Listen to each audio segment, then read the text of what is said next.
আসসালামু আলাইকুম। আমি এস এম সাদিদ। আমি আজ আপনাদের দেখাবো কিভাবে পিডিএফ থেকে জেপিজিতে কনভার্ট করতে হয় ইউজিং ফটোশপ।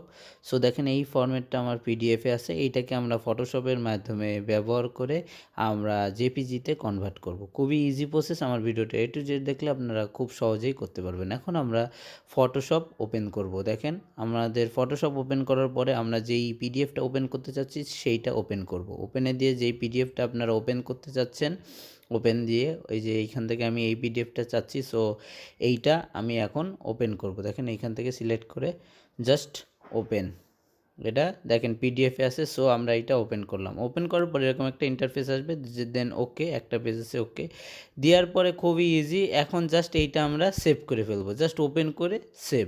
এখন সেভ অ্যাজে যাব। সেভ অ্যাজে যাওয়ার পরে এইখানে দেখেন ফরম্যাটটা, এইখান থেকে জাস্ট জেপিজি, দেখেন যে লাস্টের দিকে ডট জেপিজি যে এইটা জাস্ট সিলেক্ট করে দেন সেভ। সেভ দিলেই আমাদের এটা হয়ে যাচ্ছে। এখন এটা সাইজ এইখান থেকে দেখেন আমরা কম বেশি 1.4 MB বা এর কম বেশি করে আমরা জাস্ট ওকে। দেখেন এইখান থেকে আমরা এই যে কমও করতে পারি, যদি আমাদের বলে যে সাইজটা কম লাগবে জেপিজির সাইজ, এইখান থেকে আপনারা কম বেশি করতে পারেন। খুবই ইজি প্রসেস। সো ভিডিওটা ভালো লাগলে প্লিজ লাইক কমেন্ট শেয়ার। পরবর্তীতে নতুন কোনো ভিডিও নিয়ে আবার আপনাদের সঙ্গে দেখা হবে। সেই পর্যন্ত ভালো থাকুন, সুস্থ থাকুন, আল্লাহ হাফেজ।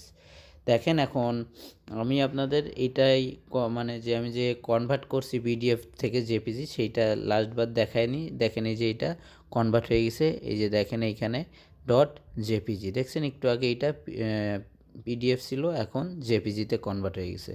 এই দেখেন প্রপার্টিসে যে আবার আপনাদের দেখাইলাম, এই যে দেখছেন